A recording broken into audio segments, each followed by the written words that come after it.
Hey guys, welcome back to my YouTube channel Zubair Vlog. তো আজি মই পথাৰত আহিছোঁ কাৰণ ইমান ধুনীয়া ভিউ এটা চাওক, ইমান ধুনীয়া ভিউ ইয়াতে।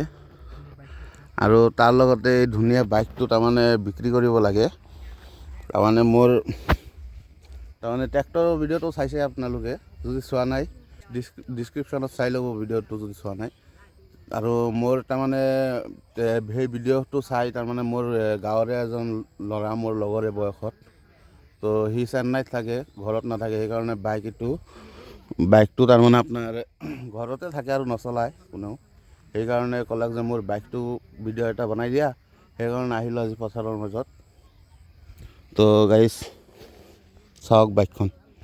তো গাইছ এই ল'ৰাজনকতো চিনিয়ে পায় আপোনালোকে, ট্ৰেক্টৰৰ ভিডিঅ' যদি চাই আহিছে। এই ল'ৰাজনে বনোৱা ভিডিঅ'ই ভাইৰেল হৈছে মোৰ। তো এও ভালকৈ বুজাই দিব বাইকখন কি আছে না আছে। তো দাদা হাই গাইজ, তো আজি আমি লৈ আছোঁ আপোনাৰ কাৰণে আপাচি RTR 162B। এই গাড়ীখন আপোনাৰ তাৰমানে ল'ৰাটো চেন্নাই থাকি বেছিভাগ। এতিয়া গাড়ীটো কিনিছিল, কিনাৰ পিছত আপোনাৰ 2 মাহমান চলাইছিল চলোৱাৰ পিছত গাড়ীটো মানে ঘৰতে বহি আছিল, ঠিক আছে। তো যাৰ বাবে আমাৰ ভিডিঅ'টো চাই কিনে অৱশ্যে জুবাইৰে আপোনালোকক কৈ দিছে ভালকৈ কণ্ডিশ্যনটো। তো তেওঁ ঘৰত নাথাকাৰ কাৰণে গাড়ীটো বেছিকৈ খুজি আছে। যাৰ বাবে আজি আপোনালোকক মই গাড়ীটো ভালকৈ দেখাই আছোঁ, গাড়ীটোত কি বেয়া প্ৰব্লেম আছে, কি ভাল আছে, কি বেয়া আছে। সেইকাৰণে আহক আপোনালোকক আজি মই দেখাই দিওঁ।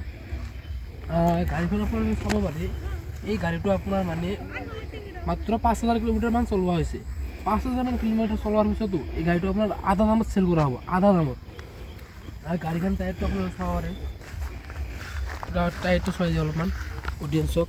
এইটো চাওক কিমান একদম টায়াৰ যোৱাই নাই, যেনেকুৱা টায়াৰৰ প্লাষ্টিকবিলাকো আছে চাইডে চিলে যোৱা নাই।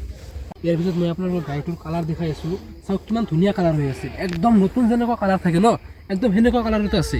আৰু গাড়ীৰ লাইটটো চাব পাৰে আপোনালোকে, এইটো চাওক।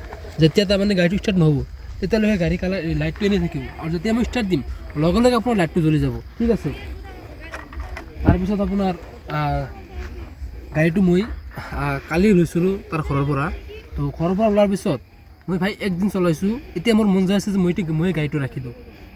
কিন্তু এতিয়া মোৰ যিহেতু এটা গাড়ী আছে আৰু যদি এতিয়া ঘৰত কওঁ তেনেহ'লেতো গাড়ীটো নিদিয়ে না, সেইকাৰণে আৰু মই আপোনালোকক দি আছোঁ, নহ'লে গাড়ীটো ময়ে ৰাখিলোঁ হয়। দাদা গাড়ীটোৰ বয়স কিমান হৈছে? গাড়ীটোৰ বয়স 1 বছৰমান হৈছে। 1 বছৰ না? গাড়ীৰ কোনো ফাইনেন্স মানে কোনো একো অসুবিধা নাই, গাড়ীৰ কাগজ পাতি চব অ'কে আছে। দাদা গাড়ীৰ ব্ৰেকটো কেনেকুৱা আছে? গাড়ীৰ দুটা ব্ৰেক ডাবল ABS, ঠিক আছে।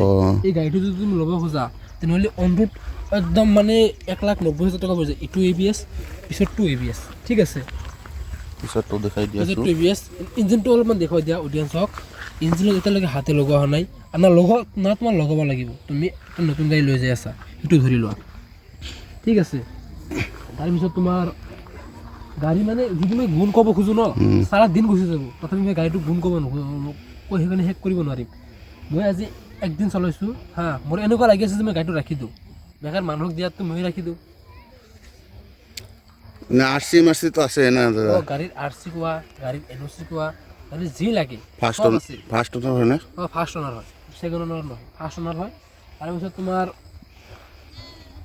গাড়ীটো অলপ ষ্টাৰ্ট কৰি দেখুৱাই দিব নেকি শব্দখিনি? ঠিক আছে, মই আপোনালোকক ষ্টাৰ্ট কৰি দেখাই দি আছোঁ। তো গাড়ী চাব পাৰে, শব্দ ষ্টাৰ্ট কৰি আছে। মই আপোনালোক ষ্টাৰ্টটো কৰি দেখাই দিওঁ, চাব কিমান ধুনীয়া চাউণ্ড ওলায়। লগে লগে চেল কৰাৰ লগে লগে ষ্টাৰ্ট কৰি দিয়ে।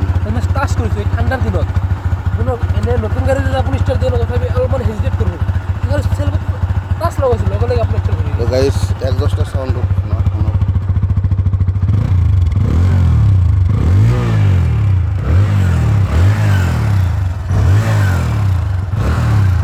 বন্ধ কৰা।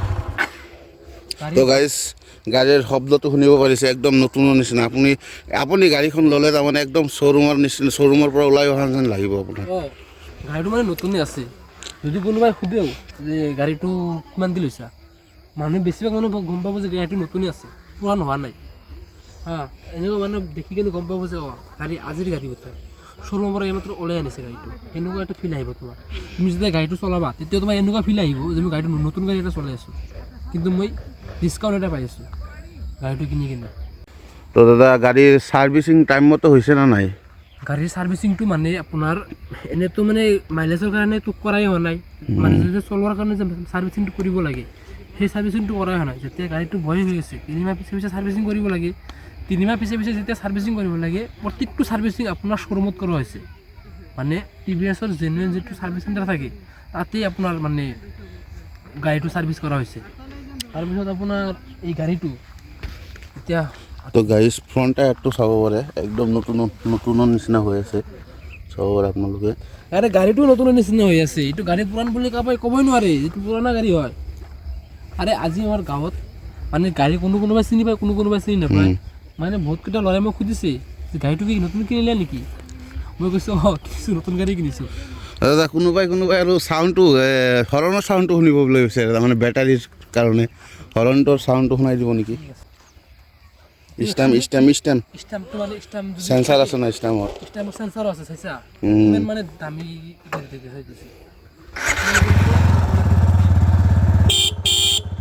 হেডলাইটটো জ্বলাই দিব। গাড়ী চাব পাৰে, কি ক'ম আৰু গাড়ীটো মানে গাড়ীৰ বিষয়ে আৰু একো কোৱাৰ কোনো কথাই নাই। যদি গাড়ী কোনোবাৰ ভাল লাগে তেনেহ'লে বৰপেটা ডিষ্ট্ৰিক্টৰ ভেল্লানগৰ নামৰ জেগাত আপোনালোকে আহক আৰু গাড়ীটো লৈ যাওক। তো দাদা গাড়ীৰ প্ৰাইচটো কিমান হ'ব?